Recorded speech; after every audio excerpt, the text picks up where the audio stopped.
I'm going to do one big old clap. Or Jason, do you mind doing a big old clap? Actually, one of the guys on camera should do it. So just a big old clap. How many claps do you need? Just one person doing it. Thank you. There you go.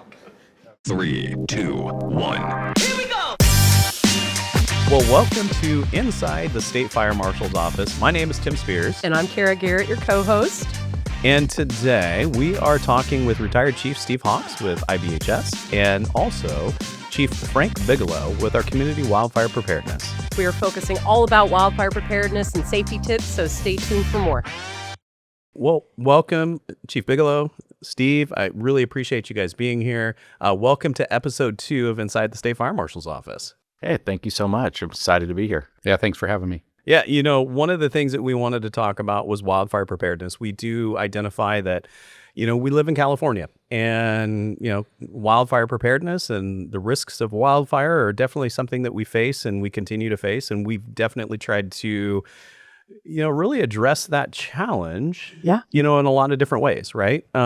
But before we get into that, Chief Bigelow, I'd kind of like to talk about your role within the Office of the State Fire Marshal's Office, talking about wildfire prevention and preparedness and really how it kind of connects and, you know, the work that we do every day within the State Fire Marshal's Office.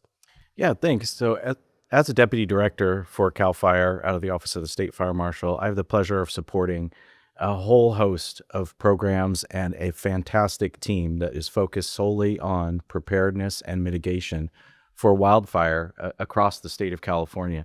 And some of those programs include things like defensible space and home hardening and wildfire prevention grants, so giving money out for local jurisdictions to do wildfire preparedness work across the landscape, but also working with local jurisdictions on a safety element of their general plan to make sure that we're doing land use planning efficiently, effectively, and safely for the future.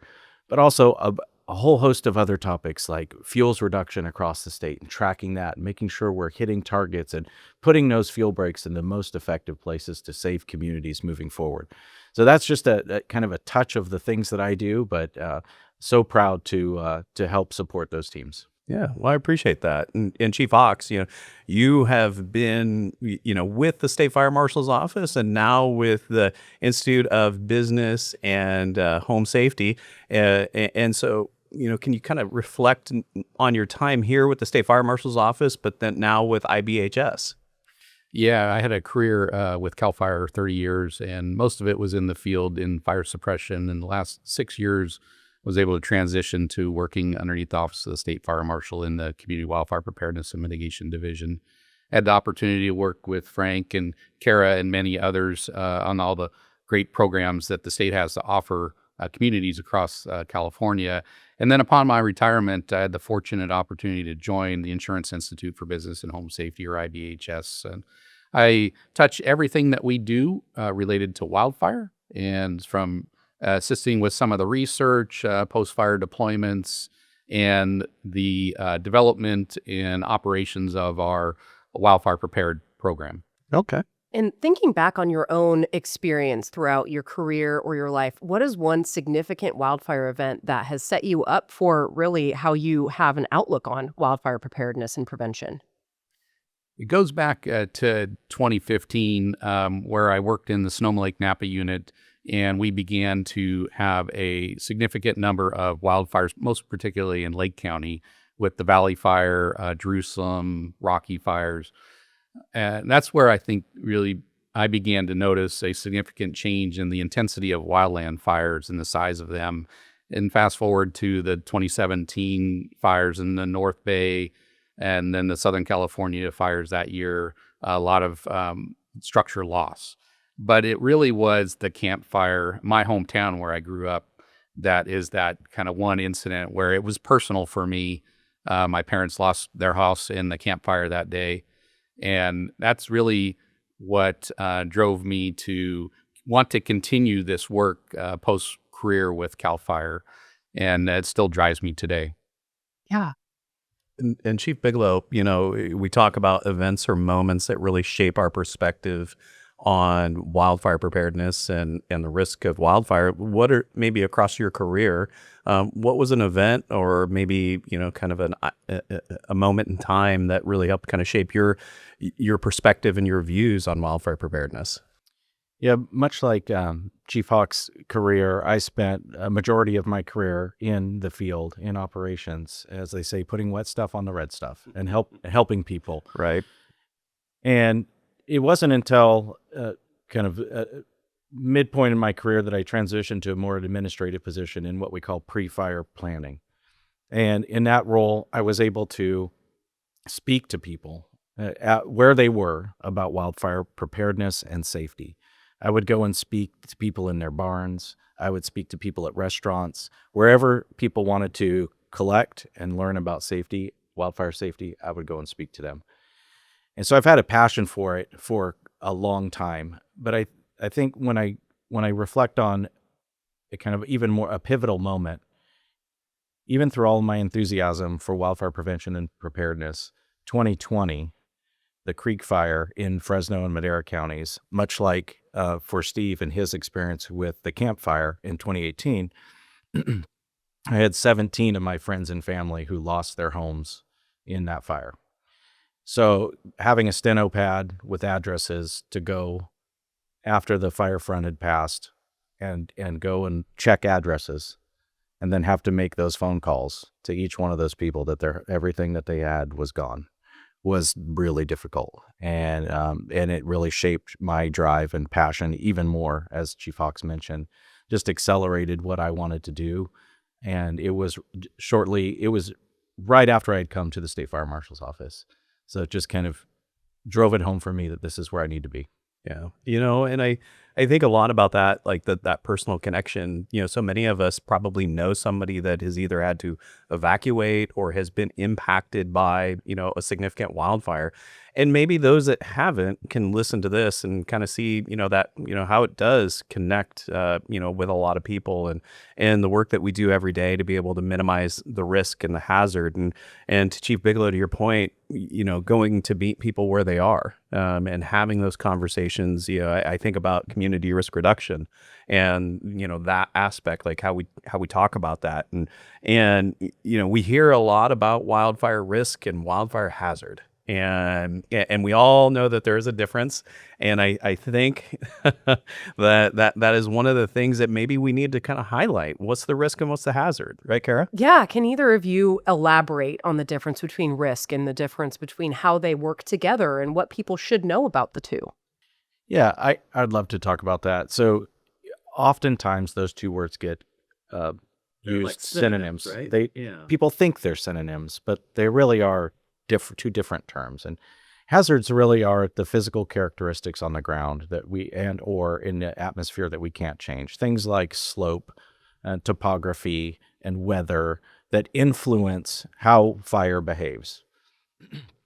Risk are things we can change. We can lessen our risk by doing things like defensible space, by hardening our home. And what we mean by that are changing out the components of your home to be more wildfire resilient. So you can live in a very high fire hazard severity zone, but have almost no risk because of the things that you've done. There's never zero risk. There's always going to be risk, but we can lessen it to a degree that's tolerable. So those two words do get interchanged, but I do want people to know that they are very different terms. And I think you could think of the hazard as the threat from the wildfire. Right. And then the risk as the vulnerability to the community, to the structures. Okay. Yeah, and I think that's a good kind of, and I don't know if dichotomy is the right word, but like differentiation between the two. Because to your point, Chief Bigelow, that they have been definitely used as a synonym a lot as we talk about risk and hazard. And so, Chief Bigelow, you brought up the term fire hazard severity zones, or fire hazard severity zone. And, can you talk a little bit what a fire hazard severity zone is? And even you, Chief Hawks, I think that these are all things that, we hear a lot of, right? And for those that are living in our wildland urban interface areas that, interface with, because California is a very beautiful state. I definitely try to enjoy myself and get out in the wilderness, but we start to see where development and and that interface, that wildland area, starts to merge a bit. And so, can you talk a little bit about what we see or what we mean by fire hazard severity zones and those impacts, and maybe what people may misunderstand about that? Yeah, this is a very misunderstood topic. So I'm glad we have the opportunity to talk about it today.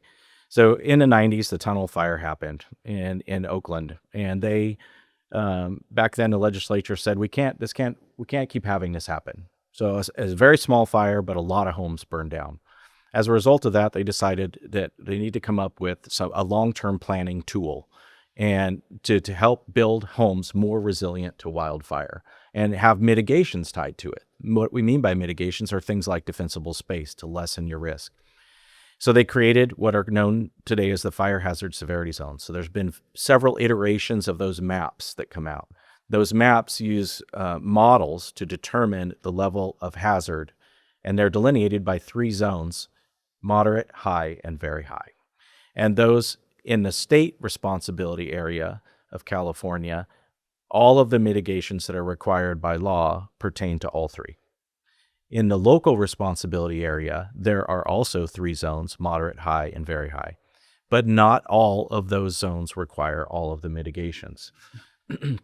And some of the common misunderstandings are if you're in a very high fire hazard severity zone, then you're gonna lose your insurance. That your insurance rates are going to be higher, and that's just really not the case. The fire hazard severity zone maps are not tied to insurance. And then conversely, if during a remap process you were zoned in a very high fire hazard severity zone from 2007, and we recently remapped it, and now you're not in a zone, that doesn't have anything to do with the fire response. People think that their response is going to be lessened because they're not in the fire hazard severity zone. And those 2 things are just not the case. But they're used for long-term planning tools. So when we build a home, we build it to the latest and greatest WUI standard. Yep. And because that home's going to be there for 30 to 50 years or longer. Yeah. And we need to build it to the best wildfire resilient standard we can now, of which California has the best standard in the nation. In looking at wildfire risk, you mentioned it quickly. What factors do you feel influence a community most about risk factors that they need to take into consideration and in the communities, what they need to think about? Well, there have been several studies to this effect, and density is the number 1 driver for vulnerability for communities. The denser the homes, once one home starts, like we saw in Southern California most recently in 2025, it's very hard to protect the next home when we have 50 to 100 mile per hour winds blowing that torch of flame toward the next home and then casting embers even further ahead. So when we talk, if we had one driving factor, it'd be density on a community scale. But then on a home scale, it's the immediate first 5 feet around a home are one of the most critical. Because what people like to do are keep treasures around their home that are ignitable. Yeah. And when embers land on them, they catch on fire. And they put a lot of heat right next to the home. But also things like windows, of course, if they're single pane or non-tempered, or vents that are built before WUI codes went into effect that are too large and let embers in. Right.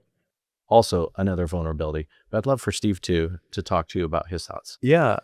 Steve, I'm glad you made that transition because I do want to talk a little bit about research, right? Like now that you've made that transition from, Cal Fire and being in the state fire marshal's office, but now the research and Chief Bigelow's point about, that first 5 feet and maybe some of the research that IBHS is doing, exploring that. And then, how does that drive wildfire risk today? And how does that maybe help with those mitigations? Yeah, back up just a tad till I get to there. Yeah. But when we think about hazard, we typically think of the wildland area where the fires usually start.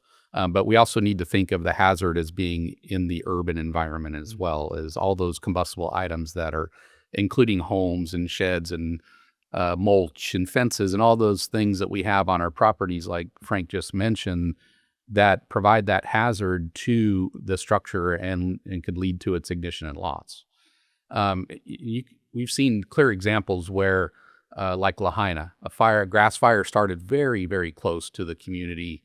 It was a very short distance before that fire went from the wildland, the grass fire, into the community and became that urban fire. And that's where, through our research, we've really honed in on 3 factors that increase the likelihood that a fire that starts in the wildland area transitions into the urban environment will become that urban conflagration.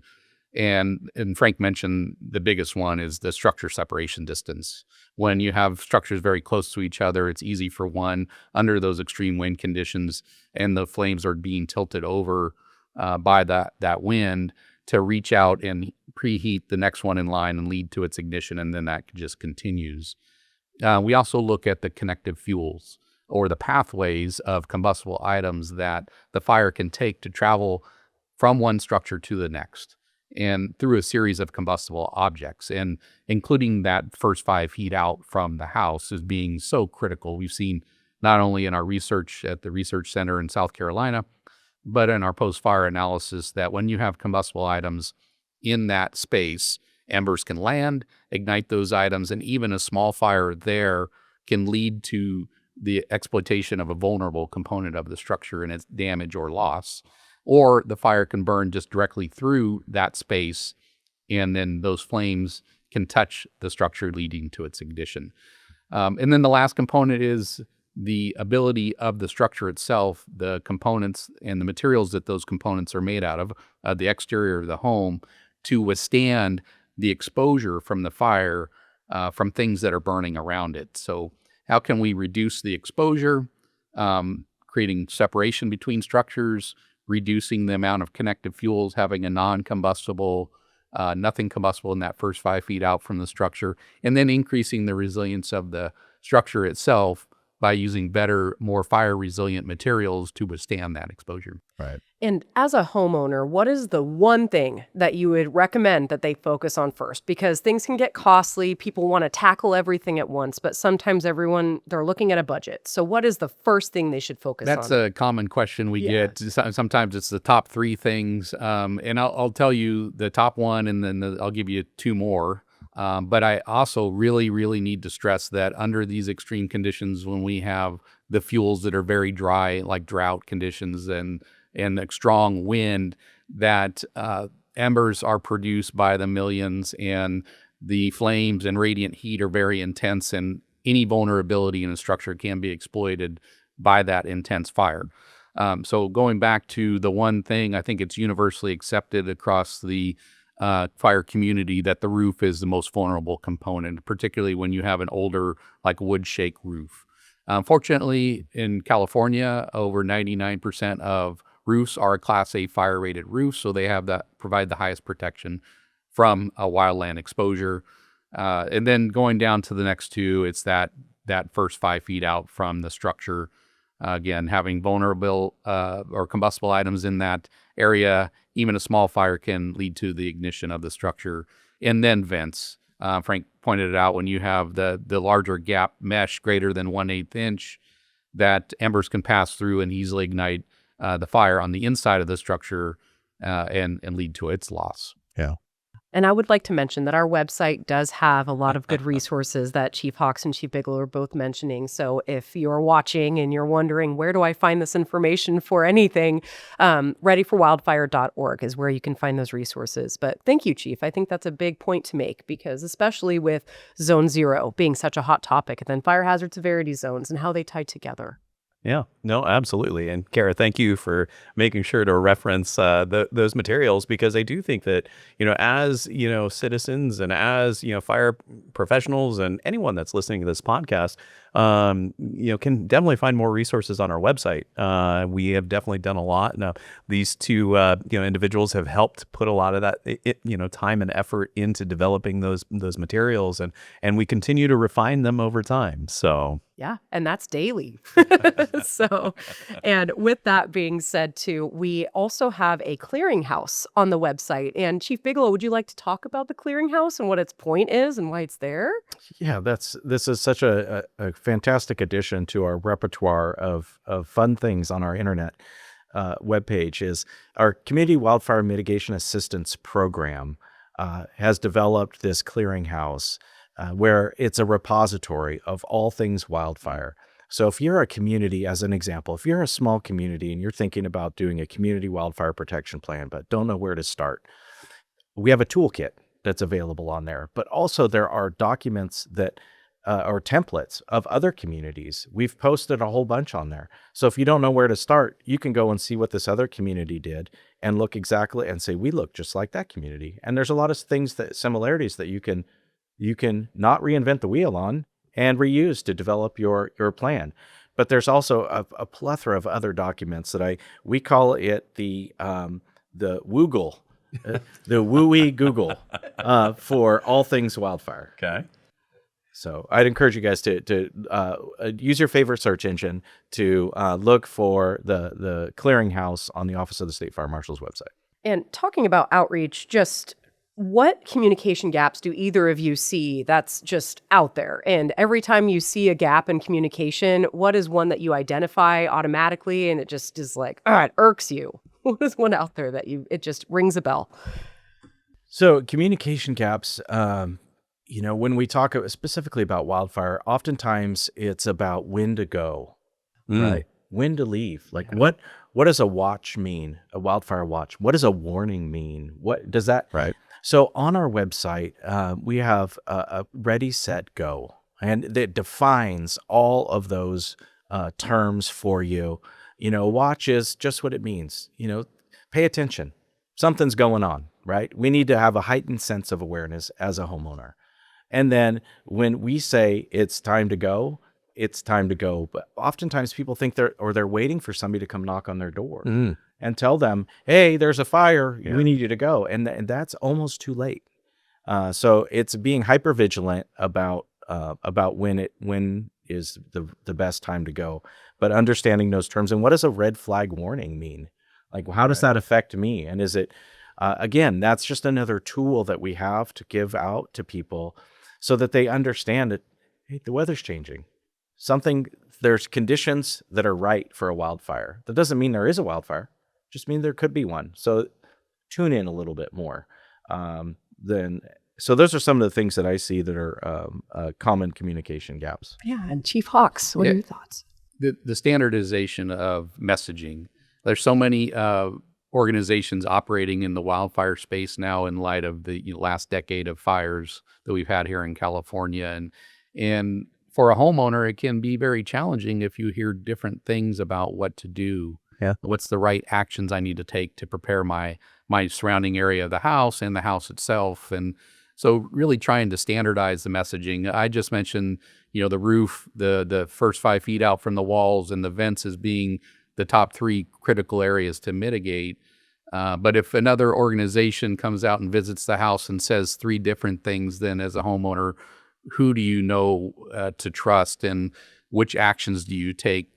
Because it can be, it takes a lot of time and energy and effort, and it can cost money to undertake those mitigation actions, and you want to make sure that they're effective. So to follow up on that, like I those are actually 2 questions. One, how do we stay informed? Because there's a lot, to Chief Bigelow's point, there's a lot of information that's out there. And we have a clearinghouse, we have a lot of information, and, the Ready, Set, Go campaign. And then, what is a red flag warning? One, how can we stay informed without being overwhelmed? And then 2, how do we, Chief Hawks, to your comment there is like, how do we identify reliable information, right? There's so much that is out there. How do we find those sources that are the most reliable and the ones that we can depend on? Well, I think it's starting with making sure that you're taking information from a reputable source. There are several out there. IVHS, or the Insurance Institute for Business and Home Safety, fantastic group. Underwriters Laboratory and the Fire Safety Research Institute and the things they have going on, or the National Institute for Standards and Technology, or NIST, or NFPA, the National Fire Protection Association, or CAL FIRE would be a good one to also. Now, to Steve's point, we may all use a little bit different terminology, which we've identified as something that we all collectively as groups need to work on to ensure not only are we traveling in the same direction, but we're traveling on the same road with respect to communication. But in the end, all of those different groups are going to get you to the same place. Right. It's where we start to get, as Steve mentioned, a different entity that maybe, if it doesn't sound right, if it doesn't feel right, then maybe check with one of those organizations that I mentioned to double check to make sure that information's correct. Yeah, and as a local, like let's say I'm a local resident and I'm hearing a lot of information, I would imagine you would say, hey, check with CAL FIRE. Check with your, local unit, check with, they can definitely probably call us. We have, points of contact that can maybe help address some of those questions. Yeah, absolutely. That would be in the state responsibility area. That would be my first suggestion, is to contact your local CAL FIRE unit and request somebody to come out. And we do that all the time. We have defensible space inspectors that can come out and give you the most up-to-date information about your defensible space and your home itself, and what measures you need to take based on your situation for your parcel. Because as Steve mentioned, the top 3 priorities, but there are others, right? And we want to prioritize them as well based on the conditions for your specific parcel, because everyone's house, everyone's configuration, the slope, the aspect, the weather, the terrain are different. Mm-hmm. So we want to make sure you get the best information. Yeah, and as a research organization, and Frank listed the ones that are really focused in on the wildfire space, that it's incumbent upon us that when we have research findings that we make those really well and publicly known to organizations like CAL FIRE and others, so that they can incorporate the latest in wildfire science and mitigation actions either into the state code for building in wildfire-prone areas or local ordinance, and help educate the homeowners as to what are the actions that are based in science that we have tested at a research facility and then field validated during a post-fire deployment, that these are the actions that work and significantly reduce risk. Okay. And I do want to identify that IBHS just came out with a toolkit. Is that correct? Yes, we just produced what we're calling the Community Wildfire Resilient Risk Reduction Program Toolkit. And I know it's a mouthful. I had a hard time saying it right there. But so it's really for an organization that wants to help the homeowners in their area with understanding the risk to wildfire and what the right actions they can do specifically at the parcel level, focusing on the area that surrounds the house as well as the home itself. And so it provides some practical steps and some guidance on just getting started and things to consider as they develop out their program, and training that they can go through to help train them so that when they go out to a property, they can assess it and provide the right feedback to that homeowner. And even for an existing community that has a program that stood up, it's something that they can look at and see if maybe there's a gap that they didn't consider upon the development of that program, and they can make some adjustments and include that. So it was just released last week. So brand new, hot off the press. Take a look at it, see if it can be helpful for you. We certainly hope so. Yeah, and what website would they be able to find that on? You'll be able to go to wildfireprepared.org and find it on our Wildfire Prepared website. Okay, yeah. Well, one of the things I do want to kind of go back to, because I think we've used a lot of terms, but I don't know if we've maybe described a lot of those terms. And one of them is defensible space. We've talked about home hardening, but like if, Chief Hawks, maybe this question is to you, is we've talked about 0 to 5 feet and the research that IBHS is doing, and what do we mean when we talk about defensible space? Like, what is the, kind of what's the, like the main, like if I needed to, explain that to my next door neighbor, what are we trying to talk about when we talk about defensible space? So defensible space is the area that surrounds the house. Typically, that's out to 100 feet, and it's defined by different zones. And we mentioned the 0 to 5 foot. That's the newest zone that is under development with the regulation by the California Board of Forestry and Fire Protection. And then we have the next zone out from that 5 feet is the 5 to 30, and then 30 to 100 feet out or to the property line, whichever comes first. And as a wildfire is burning towards the community and entering properties, we want to start reducing the intensity of the fire the closer it gets to the structure. So if it's very intense, through horizontal and vertical fuel continuity, trying to reduce that continuity, we want to take and start stepping that down so that when it gets within that 30 feet, it's lower intensity as it passes through that outer zone. And then as it gets into that 5 to 30 foot range, again, stepping it down so that when it gets close to that 5 foot space, that there's nothing combustible there that can allow it to burn through directly to the structure and ignite it. And also, it's a much lower intensity that it's less likely to break a window or ignite siding from the radiant heat and allow for the fire to ignite the structure and lead to its loss. And so it also provides a much safer working space for firefighters to defend a house from, if they're able to defend the house. Yeah, no, and you identified, I think you talked about parcel mitigations and what's the, as people, work through the toolkit and be able to do different things to be able to identify mitigations that they can be able to do, how does that help protect not only just their home, but also their neighbor's home and the community? Shared risk. Yeah.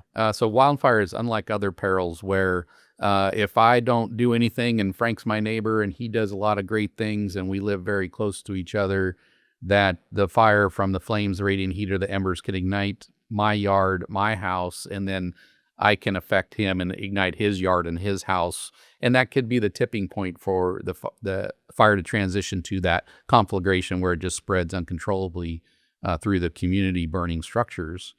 And also for each house that ignites, it produces flames, radiant heat, and energy, flames that can continue the spread of the fire. So not only close by through the flames and the radiant heat by igniting neighboring structures, but the embers lofting very far distances out in in front of the wind and igniting additional structures and continuing just the hopscotch kind of spread of the fire within the community. And when a structure burns, it produces a larger size ember than natural vegetation that's burning. So it's more likely that something combustible, if that ember lands on it, to ignite that object than one coming from the natural vegetation.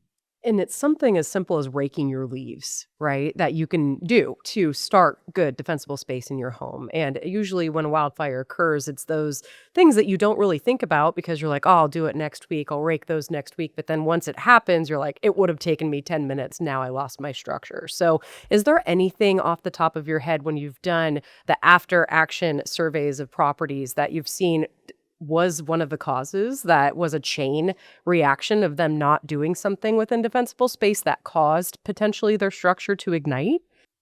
Yes, there has definitely been those instances. So again, going back to that zone concept, that, as you get closer to the house, you want to start having more stringent fuel reduction to reduce the intensity. And then break that chain or that connective fuel pathway for the fire to get to the structure. So that first 5 feet, I've seen so many structures that have been damaged and undoubtedly lost because of combustible items in there. And it doesn't matter what type of combustible item it is. If it's combustible, the flames, the radiant heat, the embers can ignite it under those extreme conditions, and that object can ignite the structure. And so some items that we've seen in that 5 foot space that you may not necessarily think are combustible or a threat to your structure are garbage cans. Those large totes that you put your garbage in, your yard waste in, and you wheel out to the curb on garbage day. The garbage can itself is plastic and not overly combustible or a threat, but the contents of the garbage can is what's the threat. And under the wind conditions, the lid flaps up, creates a big opening for embers and to get inside and ignite that material. And so we've seen lots of damage caused because of the garbage cans. Hot tubs is another one. Oh, wow. Never thought about that. We hear a lot about, well, hot tubs have water. They're going to extinguish the fire, and that's not the case. They have two components to them. They have an inner housing where the water is at, where you sit and enjoy the hot tub, but they also have an outer housing that's combustible that can be ignited by the flames, the radiant heat, and the embers from the fire. And once that gets going, it's going to eventually lead to the inner housing that has the water breaking, and the water will just run out and away. That outer housing still burns and can lead to large amount of damage to a structure and its loss as well. Well, to be honest with you, I'd never considered a hot tub to be one of those, one of those risks close to the house. So definitely one of the things that it'll be a perspective, it'll shape my perspective now. Chief Bigelow, one of the things I wanted to ask you is about fencing. I think that, Chief Hawks, you mentioned the direct flame impingement, that direct flame contact, but what about fencing? A lot of us use wood fences, wood privacy fences to be able to fence in our backyards. And what's the risk that we're seeing, especially within that 0 to 5 feet? Well, specifically within the 0 to 5 feet, we need people to understand that wood fences are a wick that lead to the home. And if left to touch or connect to the home, all of that heat energy from that wood fence being consumed by fire will transfer to the home. Mm-hmm. So the research shows that first 5 feet breaks up the continuity of that fuel and that heat energy far enough away from the home to keep the home protected. So there are many, many different options for people to choose that are non-combustible, but that first 5 feet away from the home to the fence needs to be non-combustible. And we're not saying that you have to replace the whole fence all the way around, just that first 5 feet that connect to your home. Now, in other instances where you have only 5 feet to your fence line on homes that are parallel to one another, and you have a fence that runs down between, and you've now doubled up those fences because the neighbor has a fence and I have a fence. That does create a lot of heat energy in the event that catches on fire. Now creates vulnerability on to both of the homes. So we just have to be cognizant of that and potentially protect or mitigate that side of the home a little bit more than we might have had we only had one fence there. Okay. Yeah, I mean, it's kind of the cumulative effects as we look at it. Now, we've talked a little bit about the shared risk, right? It's not just individual risk, but a shared risk amongst the community. What are we seeing? And maybe this is a question for both of you, because I know that we work a lot, at the community level to be able to help reduce that risk. But what actions and what ways are we seeing communities be better prepared to be able to address wildfire preparedness? Well, I think one of the ways that people are getting engaged is through, as aforementioned NFPA, their FireWise designation. And we really call that the gateway into wildfire preparedness. And it really rallies the troops, if you will, within a community to get excited about doing something, right? Moving forward. They have to develop an action plan. They have to do volunteer hours. There's work that has to be done to maintain that recognition. So I think that's the first way that communities can really start to get involved, and then they can start to look to other entities like IBHS for a more neighborhood level designation. But when we talk about those behaviors, it really takes someone in a community to kind of rally the troops. I like to call them the Elmer, and why the Elmer? Because they're the glue. Okay. That holds that together, right? And they keep that coordinated effort. And so when I would find that Elmer at a community that I went and spoke to, I would latch on to them and say, you're the person. Like, you got to keep this going. You have the drive, you have the ambition, Right. because people get excited when other people get excited, right? Yeah. And it just takes that one person to help to do that, to get this kind of community effect. One thing I wanted to talk about, though, were some misconceptions about defensible space. Yeah. Like what it is and what it isn't. Oftentimes people think that we, as the government, want a moonscaped landscape with no organic material and no trees, nothing. And that's just couldn't be further from the case. We want people to have a nice, beautiful yard. But as Steve mentioned, that horizontal and vertical continuity and separation is extremely important. And in layman's terms, what we mean by that is that trees that grow all the way down to the ground have a significantly higher likelihood of completely catching on fire, because the flames can reach the limbs and burn the whole thing. And that creates a tremendous amount of heat energy that then is transferred to the next tree. And then that keeps going and going until ultimately it reaches the home. So the vertical separation, keeping the trees trimmed up above the ground, but also then separating. So if you have limbs that overlap one another constantly all the way to your house, that's a perfect wick, again, just like the fence, to lead to your home. So it may mean removing some trees to create that spacing between the trees so that we don't have that separation. But then also about fuel reduction, it's the same scenario. People think that we just have to clear cut around communities to protect them, but we don't. That's not what we're trying to do. We want to create, again, that horizontal and vertical separation to allow the fire to go from this raging inferno down to something more manageable. So there's less fuel for it to consume. And by fuel, we mean grass and brush and trees and all those things that could burn. And be able to let firefighters, as Chief Hawks mentioned, be there. Right. Because people have done a defensible space, we can now stay there and we can protect that home or defend it to the best of our ability safely. So that, those are just some of the things that we run into, or and erosion is another one. People are often concerned about what defensible space will do to their erosion. And in the law, it allows for grass to be grown. You just have to maintain it less than 4 inches in height. Or 4 inches or less, I should say.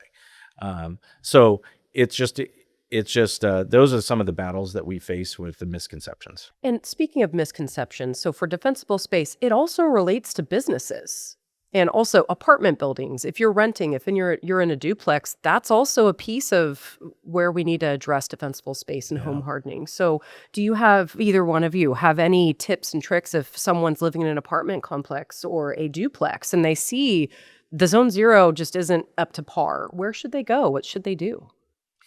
It definitely does apply to like multifamily structures, businesses, the same concepts, taking care of the area that surrounds that structure, as well as the structure and the materials it's made out of, to make it more resilient. Sometimes there's homeowners associations or a managing entity of those types of structures that you can go to and point out those concerns and work with that, the HOA or that managing entity, to mitigate that risk. And so it really, wildfire mitigation starts at the parcel level with everyone doing their part to reduce their risk. But it has to be done at scale across entire communities to really give the community the highest chance of stopping a fire that could become that conflagration scenario, or at least significantly reducing its potential. Chief Bigelow, you brought up earlier the grants team and the different, resources. And I kind of wanted to talk a little bit. Many may say, if I've lived in my home for the last 30, 40, 50 years, and nothing's happened, but I don't have any money now to be able to address some of these simple fixes, like change out the fencing and some of the landscaping. What resources are available? And, same to you, Chief Hawks, like what, we talk about resources, we talk about how we educate, but now we're talking about, hey, we need to make a change. How can we help those that may not necessarily have the necessary resources to be able to affect some of that change and deal with some of those mitigations? Well, let's kind of level set. I think that's all of us. Yeah. All of us don't have the resources available right now to make all the changes we need to our home today, all at once, right? I often tell people that the average person is standing at the bottom of a hill looking up, and at the top, what does the top represent? It represents safety. It represents security. It reflects, financial security. It reflects your children being happy and healthy. And they're looking up at that and like, how do I get there? And the things in front of them are things like money for their car, food for their table, medicine for their bodies, sports things for their kids. And they're just trying to climb up this hill. And as they're climbing up the hill, we, as the fire service at large, come to them and say, hey, we have these this defensible space stuff and this home hardening stuff that we really need you to do. It's important. It's only going to cost you about $50,000 or $60,000, but we need you to do it. It's the right thing to do. We need you to do it. Oh, and by the way, there's no guarantee that you're going to get insurance or that your insurance cost is going to be less. There's no tax credits. Oh, and by the way, there's no guarantee that a fire's ever going to come through here to your home. And most people, when they start to evaluate those things and the return on investment, it's a tough choice, right? So this leads right to your question about what options are available for people. And we have some. We have a lot, actually, and we're really proud of those. Our Wildfire Prevention Grants Program provides direct financial assistance to non-government entities or nonprofit organizations, 501c3s, to do work to provide services to people. Direct, whether it's through defensible space or it's chipping programs, it's weed eating programs, it's fuel breaks around communities to protect communities. It's educational programs. It's the creation of documents like community wildfire protection plans or local hazard mitigation plans. We also have a home hardening program that we are piloting right now in 6 communities across the state. One of which is a defensible space only grant, and the other 5 are really focused on providing direct financial assistance up to and around $40,000 to a homeowner to retrofit their home. So those types of opportunities are available in the home hardening program that we're piloting.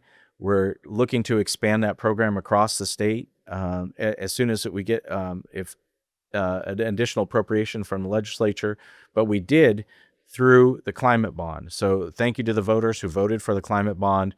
There was a pot of money allocated specifically for home hardening to extend the reach of that program, which we're going to do very rapidly. So that, among the many other grant programs in CAL FIRE, of which there are 9 others, that provide all kinds of different grant funding, from workforce development to urban forestry to forest health, to make sure our forests are healthy. Tremendous amount of opportunities out there.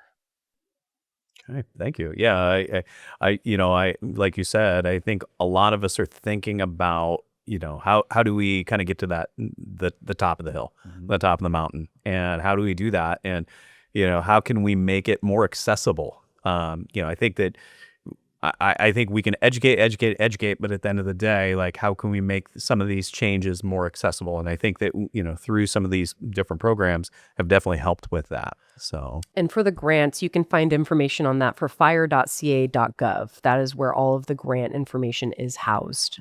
Yeah. No, thanks, Kara. Okay. Well, as much as I would like to continue this episode and really dive deeper into a few of these topics, I think it might be time to start drawing it to a close, Kara. Yeah, sounds good to me. So for a visual representation of 5 feet, what is your interpretation of 5 feet? I'm about 5'3". So if someone doesn't have like a tape measure, I did want to just make a visual of 5 feet, 0 to 5 feet. I would say it's like this. I've actually measured it. So if I stick my arm out completely this way and completely this way, 5 foot mark is at my wrist. Okay. So I think that'd be a really cool tattoo for our viewers. So just put a line right here. Exactly. Mark it with 5 feet. We will post that on one of our social. No, I'm kidding. But I think that's a good, kind of good representation of what we're talking about when we talk about that, first 5 feet. Yeah, but thank you, Chiefs, for being here today. Great information. And yeah, I say we wrap it up. Yeah. Chief Hawks, you've talked a lot about IBHS. Where can, our listeners and our viewers find more information in regards to the research and those things that IBHS's resources that are available? Yeah, so we have two websites that you can go to. The first one is wildfireprepared.org. And our Wildfire Prepared program has several different avenues underneath it. One is it offers a designation for a homeowner who's looking to reduce their risk and have potential benefits for that to have conversations when you have a certificate in hand with insurance carriers about the risk reduction measures that you've undertaken. And so go to that wildfireprepared.org website. Look at the how to prepare my home checklist. I like to say download that, print it off, walk outside, compare your situation to that checklist, make a list of your own of what areas where they diverge from each other, and then kind of prioritize what is a DIY type project, something I can do on my own that I don't need any help or financial resources that you can work on kind of immediately and mitigate that right away. What are things that may be a little more involved where you may need to hire somebody or expend financial resources to do that measure? Mm-hmm. But, start looking at those strategies of how can I chip each one of those off the list and go the full distance. And the other website is our IBHS.org website, and you can look under wildfire. And we have a lot of papers that we've published over the years on our research, not only to wildfire, but if you look at our wind and hail and rain research, if that's applicable to you, you can look at that as well. But there's a lot of good research papers on like decks and that first 5 feet out from the wall and the science behind all of that. Okay. I appreciate it. Thanks, Chief. And then Chief Bigelow, Cal Fire, and what we talked about the clearinghouse. If you can just refresh our viewers and our listeners of all those, where do we house all that information? Well, as Kara mentioned, it's fire.ca.gov is your first place to go, not only for all the things we've talked about today, but also for incident mapping. There's a fantastic 3D map on there that shows you where all the wildland fires are, all the stats about those fires. It's interactive. You can look at where all of the airplanes are and where they're flying at real time and see all of that information and all the statistics that you want. But our land use planning team, our grants team, our defensible space team, all of that can be accessed through fire.ca.gov. And I did want to say, I am a proud certificate holder of a Wildfire Prepared Plus home. That's how much I believe in it. My wife and I just recently built a home, and we followed IBHS's recommendation to the T, and were able to get a certificate. And it did make a difference on getting insurance. I called before I had the certificate. I did not get any bites on insuring me. As soon as we got the certificate, I was able to get insurance at an affordable rate. So I recommend highly looking into getting that designation. Wow. Well, that really does summarize everything that we talked about today and those impacts that it can truly have. Yeah. Well, thank you both again. And be sure to like and subscribe for more amazing content. Have a good rest of your day. How about that closer? It was good. It was good. And